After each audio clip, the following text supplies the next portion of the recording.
Hello বন্ধুরা, সকলকে প্রতিযোগিতা ম্যাগনেট চ্যানেলে স্বাগত।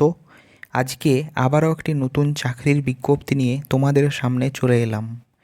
রাজ্যের মেডিকেল কলেজে বিভিন্ন পদে নিয়োগের বিজ্ঞপ্তি প্রকাশিত হয়েছে। তোমাদেরকে বলে রাখি, এখানে কোনো ধরনের কোনো এক্সামিনেশন নেই, কেবলমাত্র ইন্টারভিউর মাধ্যমে এখানে চাকরি হবে। এখানে পদগুলোর জন্য বেতনও বেশ ভালোই পরিমাণ রয়েছে। আজকের ভিডিওতে এই নিয়োগটি সংক্রান্ত ডিটেলস নোটিফিকেশানটি নিয়ে আলোচনা করব।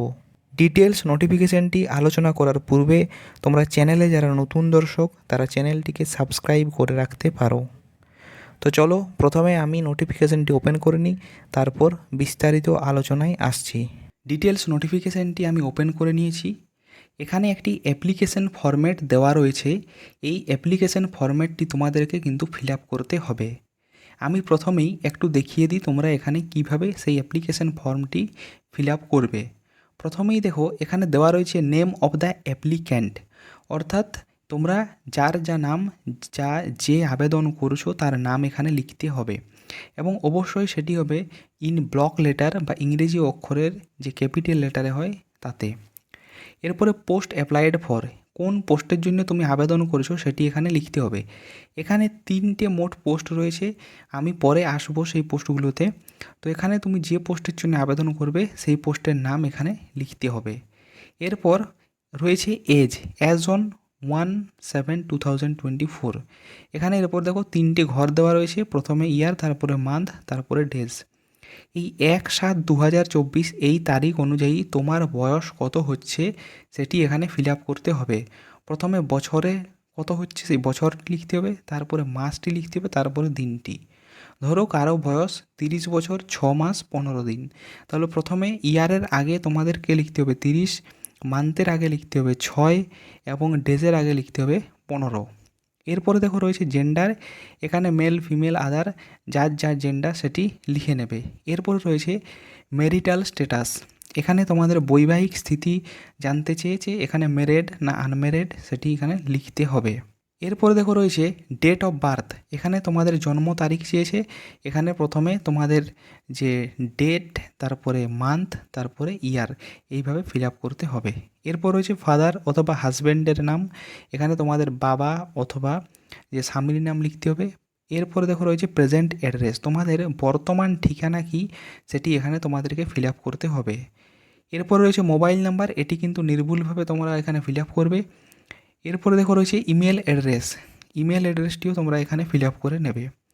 তারপরে রয়েছে পার্মানেন্ট অ্যাড্রেস, অর্থাৎ স্থায়ী ঠিকানা, তোমাদের স্থায়ী ঠিকানা এটিও কিন্তু নির্ভুলভাবে ফিল আপ করবে। এরপরে দেখো এল নাম্বারে একটি পয়েন্ট দেওয়া রয়েছে প্রেফার্ড কমিউনিকেশন অ্যাড্রেস প্রেজেন্ট/পার্মানেন্ট, অর্থাৎ যদি ভবিষ্যতে তোমাদের সাথে কোনো যোগাযোগ করতে হয় তাহলে কোন ঠিকানায় তোমাদেরকে যোগাযোগ করতে হবে, তোমাদের প্রেজেন্ট বা বর্তমান ঠিকানা নাকি পার্মানেন্ট স্থায়ী ঠিকানা, যেটিতে তোমাদের সাথে কমিউনিকেশন করা যাবে তার একটিতে তোমাদেরকে এখানে টিকমার্ক দিতে হবে। এরপরে দেখো রয়েছে এডুকেশনাল কোয়ালিফিকেশান, ব্র্যাকেট দেওয়া রয়েছে self attested proof in xerox copies to be attach. এখানে তোমাদের এডুকেশনাল কোয়ালিফিকেশান দিতে হবে এবং তার সাথে প্রত্যেকটি কোয়ালিফিকেশানের যে প্রমাণপত্র হিসাবে তার যে পাস সার্টিফিকেট সেটি কিন্তু দিতে হবে।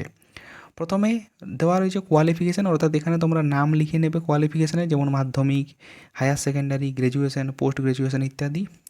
এরপরে সেটি কোন বছর তোমরা পাস করেছো সেটি এখানে লিখবে। এরপর তোমাদের বোর্ড বা ইউনিভার্সিটির নাম কী ছিল সেটি লিখতে হবে। কত পার্সেন্টেজ মার্কস তোমরা সেই পরীক্ষাতে পেয়েছো সেটি লিখতে হবে। এরপরে যদি কোনো রিমার্ক লিখতে চাও তাহলে এখানে লিখতে পারো।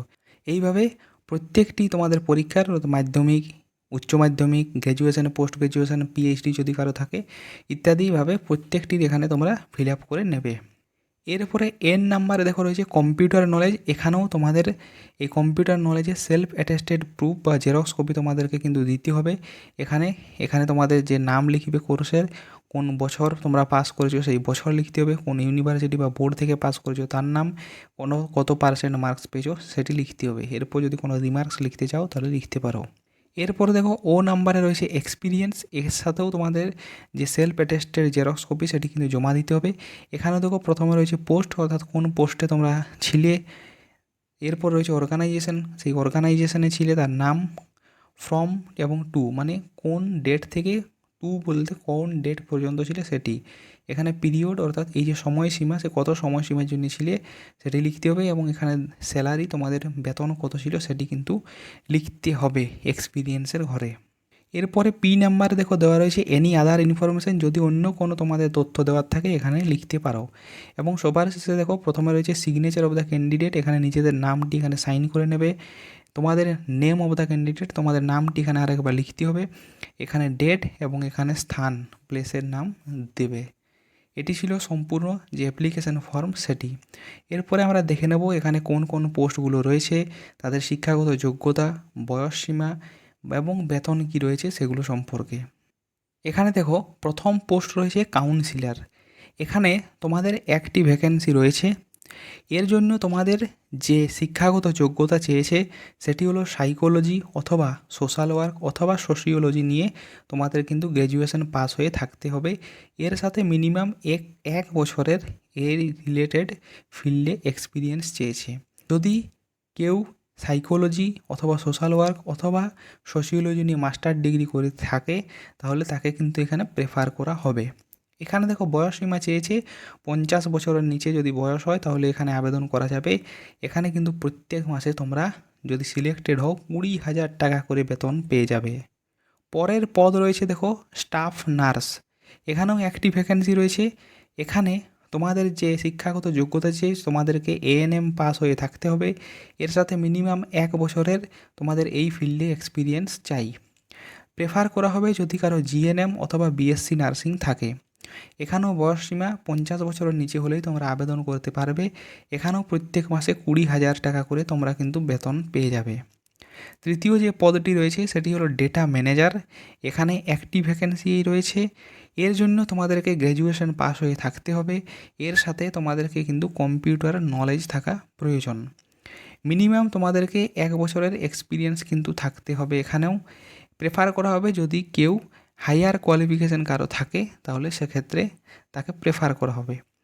এখানে কিন্তু বয়সসীমা চেয়েছে যাদের বয়স 40 বছরের নিচে তারা এখানে আবেদনের যোগ্য। এই পদে যদি সিলেক্টেড হও তাহলে প্রত্যেক মাসে 15,000 টাকা করে বেতন কিন্তু পেয়ে যাবে। এরপরে দেখে নাও এখানে তোমাদেরকে সিলেকশন কিভাবে করা হবে। এখানে তোমাদেরকে সিলেকশনটি মেনলি করা হবে তোমাদের একাডেমিক মার্কসের ওপর, তোমাদের এক্সপিরিয়েন্সের ওপর এবং ইন্টারভিউতে যে মার্কস পাবে তার ভিত্তিতে। তোমরা যদি এই পদগুলোর জন্য আগ্রহী হয়ে থাকো তাহলে কিভাবে ইন্টারভিউ এখানে দিতে পারো। এখানে দেখো বলা রয়েছে interested and eligible candidate along with application containing personal detail, photo ID proof, address proof, educational qualification, professional experience with original document and one copy self attested photocopy of each and every document are invited in walk in interview on 29/10/2024। এখানে বলা রয়েছে যদি তোমরা এই পদগুলোর জন্য আবেদন করতে আগ্রহী হও তাহলে এই 29/10/2024 এই তারিখে কিন্তু তোমাদেরকে ইন্টারভিউ নেওয়া হবে। এবং সেখানেই তোমরা যে অ্যাপ্লিকেশন ফর্মটি তোমাদেরকে দেখালাম সেই অ্যাপ্লিকেশন ফর্মটি নিয়ে তার সাথে এই যে সমস্ত ডকুমেন্টগুলো বলা রয়েছে, ফটো আইডেন্টিটি প্রুফ অর্থাৎ তোমাদের যে প্রমাণপত্র, তোমাদের অ্যাড্রেসের প্রমাণপত্র, তোমাদের কোয়ালিফিকেশান, তোমাদের এক্সপিরিয়েন্স ইত্যাদি সমস্ত কিছুর 1 কপি করে জেরক্স লাগবে। তার সাথে অরিজিনালও কিন্তু নিয়ে যেতে হবে। জেরক্স কপিগুলো সেখানে তোমাদেরকে সাবমিট করতে হবে এবং অরিজিনালগুলো তোমাদেরকে ওখানে ইন্টারভিউর সময় শো করতে হবে। তোমরা যারা এই ইন্টারভিউতে বসতে চাও তাদেরকে দেখো এখানে একটি অ্যাড্রেস দেওয়া রয়েছে, এই অ্যাড্রেসে তোমাদেরকে যেতে হবে। College council room, office of the principal, Murshidabad medical college and hospital, Baharampur, Murshidabad. এই অ্যাড্রেসে তোমাদেরকে 29/10/2024 এই তারিখে তোমাদেরকে কিন্তু যেতে হবে ইন্টারভিউর জন্য। এখানে ইন্টারভিউ হবে দেখো দেওয়া রয়েছে 2:30 থেকে, এবং এখানে রিপোর্টিং যে টাইম তো দেওয়া রয়েছে সেটি হলো 1টা। তোমাদেরকে বলে রাখি, এখানে বলা রয়েছে যে যদি তোমরা কেউ কোনো প্রাইভেট ইনস্টিটিউশন অথবা পাবলিক ইনস্টিটিউশন অথবা কোনো অর্গানাইজেশনের সাথে যুক্ত থাকো, তাহলে সেই অর্গানাইজেশন থেকে তোমাদেরকে কিন্তু এনওসি সার্টিফিকেট কিন্তু নিতে হবে। তো আজকের ভিডিওতে এ পর্যন্তই।